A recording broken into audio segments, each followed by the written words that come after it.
The fluorescent lights in Dr. Peterson's office hummed like angry wasps above my head. My hands trembled as I gripped the edge of the examination table, the paper crinkling beneath my sweaty palms. The words he'd just spoken echoed in my skull like a death sentence. Dr. Peterson, Claire, I'm so sorry. The tests confirm it's adenocarcinoma, stage 3. The room tilted sideways. My vision blurred as tears I didn't know were coming streamed down my cheeks. Cancer. At 34 years old, with an 8-year-old daughter who still needed her bedtime stories.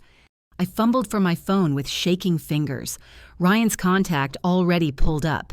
He answered on the 4th ring, his voice distracted and rushed. Ryan, hey babe, can this wait? I'm showing the Henderson property in 20 minutes. Claire, Ryan, I need you to come to the hospital, now. The silence stretched between us like a chasm. I could hear papers shuffling in the background, the distant sound of his office door closing. Ryan, hospital, what's wrong now, Claire? What's wrong now? As if my exhaustion, the weight loss, the constant pain had been nothing more than inconvenient drama. As if the woman who'd given him the best years of her life was just another appointment to squeeze into his busy schedule. Claire, I have cancer. Ryan, I have cancer and I'm scared and I need my husband. More silence. Then a long, heavy sigh that told me everything I needed to know about the man I'd married 12 years ago. Ryan, Jesus Christ, Claire, are you sure these doctors? They always jump to the worst conclusions. My heart shattered into 1,000 pieces, each shard cutting deeper than the last. This was the man who'd promised to love me in sickness and in health, the father of my beautiful daughter, the person I'd trusted with my whole soul. Claire, I'm sure. Ryan, stage 3 adenocarcinoma. Dr. Peterson wants to start treatment immediately. Ryan, look, I can't just drop everything. I'll try to swing by later. Okay. The line went dead. I stared at the phone, disbelief washing over me like ice water. Dr. Peterson's gentle hand on my shoulder felt like the only anchor in a world that had just turned completely upside down. Dr. Peterson, is there someone else we can call family, a close friend? Maggie. Sweet, fierce Maggie who'd been my rock since college. My fingers found her number through muscle memory, and she answered before the first ring finished. Maggie, Claire, what's up, honey? Claire. Maggie, I need you. I'm at the hospital and I have cancer. The sound of chairs scraping, car keys jingling, pure determination in her voice. Maggie, I'm on my way. Don't you dare move a muscle until I get there. 20 minutes later, Maggie burst through the hospital doors like a hurricane in worn jeans and a flour-dusted apron. Her dark curls were escaping from a messy bun, her brown eyes blazing with protective fury.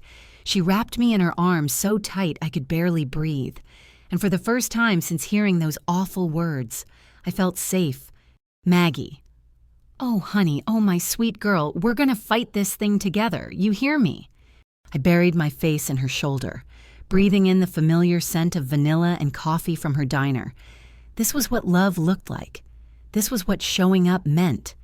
The next few weeks blurred together in a haze of treatment plans and medical appointments. Ryan came to exactly 2 of them. He sat in the corner scrolling through his phone while Dr. Peterson explained chemotherapy schedules, his leg bouncing with impatience. During my first chemo session, as poison dripped into my veins to kill the cancer trying to steal my life, Ryan was showing houses. When I lost my hair in clumps that clogged our shower drain, Ryan complained about the mess.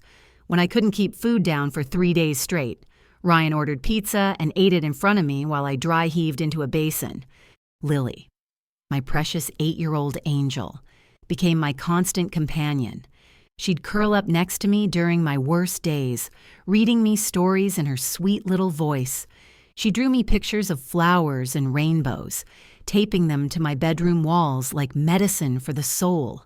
Lily, Mommy, are you going to get better? Her blue eyes, so much like Ryan's but filled with love instead of resentment, searched my face for truth. I smoothed her golden hair, my heart breaking for the childhood innocence this disease was stealing from both of us. "Claire, I'm going to fight as hard as I can, baby girl, and no matter what happens, you'll always be the best thing I ever did." 3 months into treatment, Ryan's excuses became more elaborate. Late meetings that ran until midnight, weekend conferences that required overnight stays, phone calls that he took in the garage, speaking in hushed, secretive tones. I was lying on the couch, weak from another round of chemo, when he walked in with his hair freshly cut and cologne that I didn't recognize. "Ryan, I'm going to stay at Mike's place for a while. This whole situation, it's just too much stress. I need some space to think." The casual cruelty of it took my breath away. My husband was abandoning me while cancer ate away at my body. He was walking away from our daughter while she watched her mother fight for her life. "Claire, space Ryan, I'm dying. Our daughter needs stability. How can you even think about leaving right now?" He couldn't even look at me. His eyes darted around the living room, landing on everything except his sick wife. "Ryan, you're being dramatic. Claire, the doctors said the treatment is working. You're not dying." "Claire, I could die. Ryan, this is serious and I need my partner. I need the man I married." "Ryan, well, maybe the man you married is tired of having his whole life revolve around your medical drama." The words hit me like a physical blow.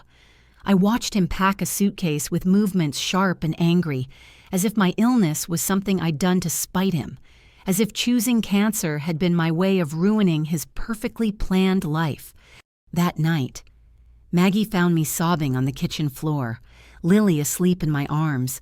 She didn't say a word, just sat down beside me and held us both while I fell apart. "Maggie, that worthless piece of garbage. How dare he abandon you now? Claire, what if he's right? What if I am being dramatic? What if I'm making this harder than it needs to be?" Maggie grabbed my face between her hands, her eyes fierce with love and determination. "Maggie, Claire, Elizabeth Matthews, don't you dare let that man's selfishness make you question your worth. You are fighting for your life. You are being the strongest person I know. And if he can't see that, then he doesn't deserve you." As weeks turned into months, something miraculous happened. The experimental treatment Dr. Peterson had suggested began working better than anyone expected. My scans showed shrinking tumors. My energy slowly returned. My hair started growing back and soft, silver curls that Lily said made me look like a fairy princess. But Ryan's absence became a constant presence. He'd show up for Lily's school events, playing the devoted father for the cameras. He'd bring flowers to my doctor's appointments, when he bothered to attend, performing concern for the medical staff. But behind closed doors, his resentment was a living thing that poisoned every interaction. I started noticing things. New clothes that seemed too young for his 37 years, cologne that smelled expensive and unfamiliar, whispered phone calls that ended abruptly when I entered the room, credit card charges for restaurants I'd never been to, hotels in nearby cities where he claimed to be meeting clients. One evening, while Lily was at a sleepover and I was finally strong enough to do some investigating, I found his laptop left open. The email thread made my blood run cold. "Can't wait to see you tonight. Baby, wear that red dress I bought you. You're so much better than what you left behind." She'll never suspect anything. Too busy feeling sorry for herself. Jessica Tate, the young, ambitious real estate agent who joined Ryan's firm 6 months ago. The woman with the perfect smile and perfect body who'd sent my husband flirtatious messages while I was fighting for my life. I scrolled through months of evidence, hotel receipts, romantic dinners, weekend getaways disguised as business trips, photos of them together, Ryan's arm around her waist, both of them laughing without a care in the world. While I'd been losing my hair from chemotherapy, my husband had been running his fingers through another woman's locks. While I'd been vomiting from treatment, he'd been taking her to expensive restaurants. While our daughter had been crying herself to sleep, missing her daddy, he'd been playing house with his mistress. The rage that filled me was white-hot and pure. It burned away the weakness, the self-doubt, the fear that had consumed me for months. In that moment, sitting in my empty house with evidence of my husband's betrayal glowing on the laptop screen, I made a decision. I wasn't just going to survive cancer. I was going to make Ryan Matthews pay for every cruel word, every abandoned appointment, every night he'd left his sick wife alone while he played with his new toy. The plan came to me slowly, like pieces of a puzzle clicking into place. Ryan's greatest fear had always been public humiliation. His reputation meant everything to him. His standing in our small town of Willow Creek was the foundation of his entire identity. I called him the next morning, making my voice weak and tremulous. "Claire, Ryan, I need to talk to you." The doctor called with some new test results. The silence on the other end stretched like a held breath. "Ryan, what kind of results?" "Claire, can you come over? I don't want to discuss this over the phone. And I think we need to talk about us too." I could practically hear the wheels turning in his head. His sick wife, possibly dying, wanting to reconcile. The perfect opportunity to ease his guilt and look like the devoted husband. "Ryan, I'll be right there." When he arrived an hour later, he brought flowers from the grocery store and an expression of practiced concern. He hugged me carefully, as if I might break, his cologne filling my nostrils with its unfamiliar scent. "Ryan, you look better. Claire, stronger." "Claire, I feel stronger, and I've been thinking about everything that's happened, about us." I led him to the living room where we'd shared so many happy moments before cancer changed everything, where we'd watched Lily take her first steps, where we'd planned our future on lazy Sunday mornings. "Claire, I know this has been hard on you too. Ryan, I know I haven't been the wife you married." His relief was visible, shoulders dropping as if a weight had been lifted. "Ryan, you've been sick. Claire, it's not your fault." "Claire, I want to try again, if you'll have me." The lie tasted bitter on my tongue, but I forced myself to smile, to look vulnerable and grateful, to play the part of the desperate wife who'd do anything to save her marriage. "Ryan, of course I want to try again. We're family. Family." The word was a joke coming from his mouth, but I nodded and let him hold me. Counting down the days until the annual Willow Creek Harvest Festival, the biggest social event of the year, the perfect stage for my own dramatic performance. 2 weeks later, Ryan had moved back home. He played the devoted husband beautifully, bringing me tea in the mornings and asking about my appointments. He even attended a few, holding my hand for the nurses and asking concerned questions about my prognosis. But I saw him texting constantly. I watched him step outside for work calls that made him smile in ways he hadn't smiled at me in years. I found receipts for jewelry hidden in his wallet, expensive pieces that had never appeared on my finger. Jessica, I learned from carefully placed questions around town, had been telling people she was in a serious relationship, that she'd found the love of her life, that they were planning a future together. Poor Jessica had no idea that her future was about to collide very publicly with her lover's past. The night before the festival, I called Maggie over for what I told her was a girls' night, but when she arrived with wine and microwave popcorn, I was sitting at my kitchen table with a laptop and a projector. "Maggie, Claire, what's all this?" "Claire, Maggie, I need your help with something, and I need you to promise me you won't try to talk me out of it." I showed her everything. The emails between Ryan and Jessica, the credit card statements for hotels and restaurants, the photos of them together, looking happy and in love while I'd been fighting for my life. Maggie's face went through a range of emotions: shock, disgust, and finally, cold fury. Maggie, that bastard, that absolute piece of human garbage. "Claire, tomorrow at the festival, during the community awards ceremony, I'm going to show everyone exactly who Ryan Matthews really is." Maggie stared at me for a long moment, then a slow smile spread across her face. "Maggie, what do you need me to do?" The Harvest Festival dawned bright and crisp, the kind of perfect October day that made Willow Creek look like a postcard. The town square was decorated with pumpkins and corn stalks. Food vendors lined the streets, and families strolled around enjoying the last warm weather before winter. Ryan was in his element, shaking hands and playing the role of successful businessman and devoted husband. He kept his arm around my waist, introducing me to clients as his brave wife, who'd beaten cancer through sheer determination. Jessica was there too, standing near the stage where the community awards would be presented. She looked beautiful in a red dress, the same red dress I'd seen referenced in Ryan's emails. She kept stealing glances at Ryan, her face bright with anticipation. Poor girl probably thought this was the day he'd finally leave his sick wife and start their real life together. As the sun began to set, Mayor Harrison took the stage to present the annual Community Service Awards. Ryan squeezed my hand, whispering about how proud he was to have me by his side. The irony was so thick I could taste it. Mayor Harrison, before we begin tonight's awards ceremony, Claire Matthews has asked to share a few words about her recent health journey. Ryan looked confused but pleased as I walked toward the stage. The crowd gathered closer, their faces kind and expectant. These people had supported me through my illness, bringing casseroles and offering prayers.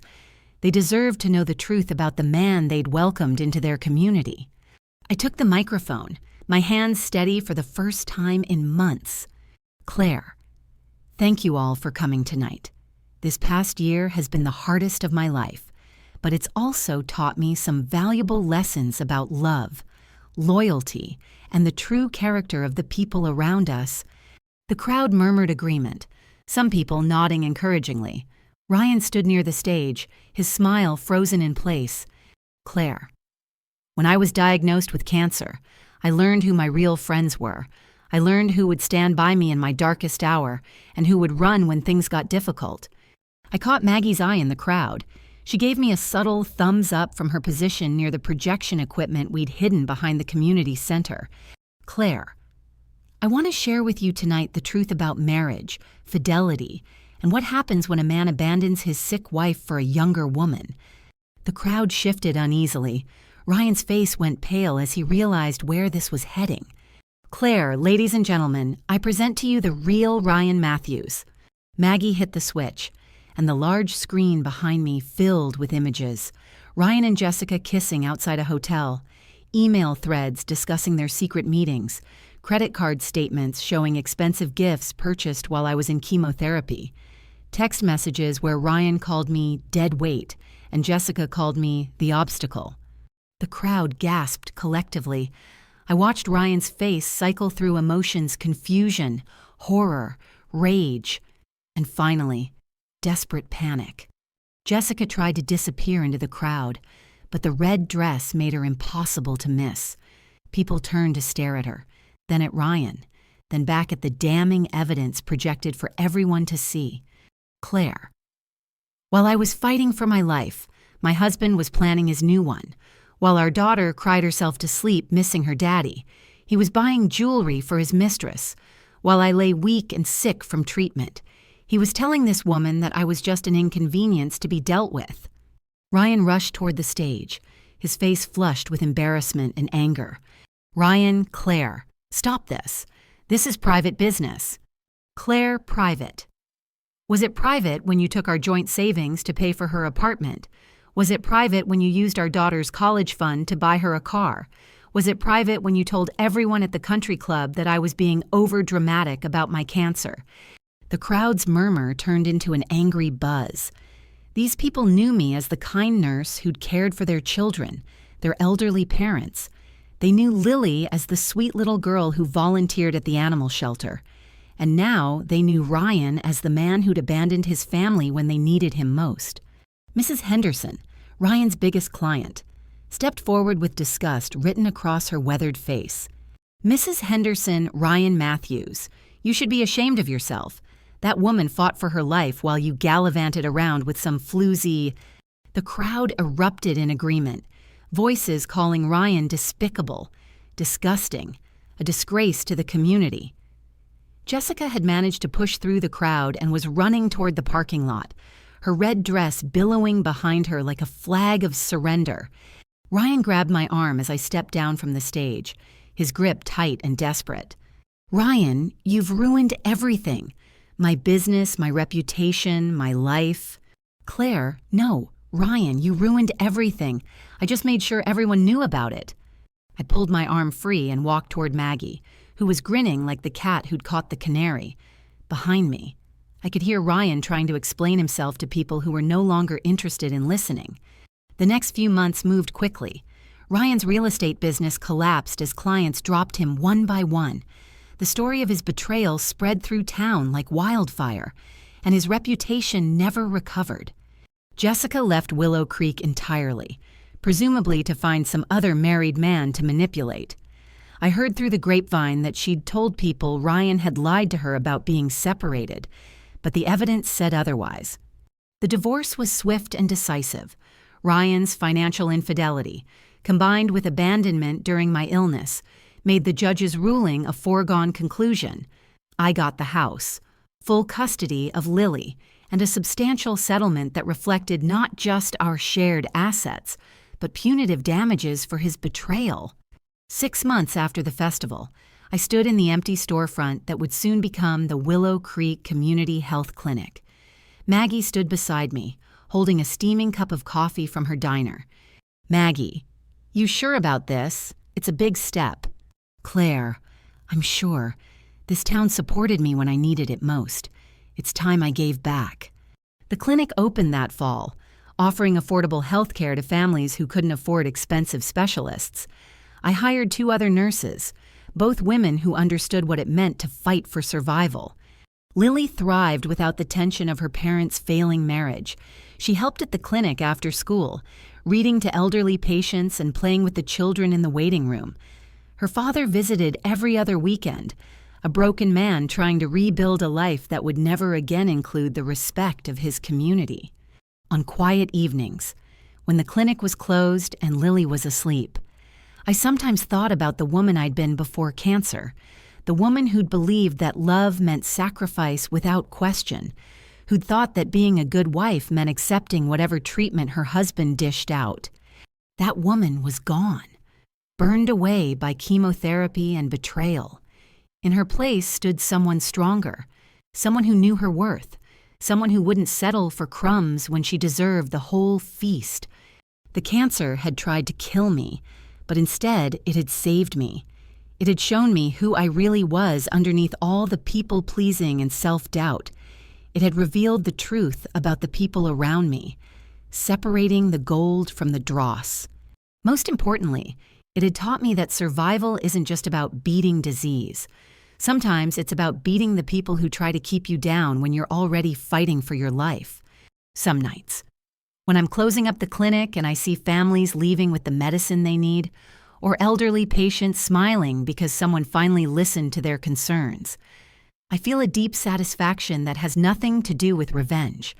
It's the satisfaction of a life rebuilt on my own terms, of a daughter who learned that women can be strong and independent, of a community that rallied around justice when it mattered most. Ryan tried to contact me a few times in the months after the divorce was finalized. Apologetic texts that I deleted without reading, voice messages that I erased without listening to, flowers delivered to the clinic that I donated to the nursing home without a second thought. Some people asked if I felt bad about destroying his life so publicly. The answer was simple. I didn't destroy his life. I simply revealed what he'd already destroyed himself. My story isn't unique. Every day, I meet women who've been abandoned when they needed support most, who've been betrayed by the people they trusted with their hearts, who've been told they're being dramatic for expecting basic human decency. If you're listening to this and you recognize yourself in my journey, please know this. You are stronger than you think.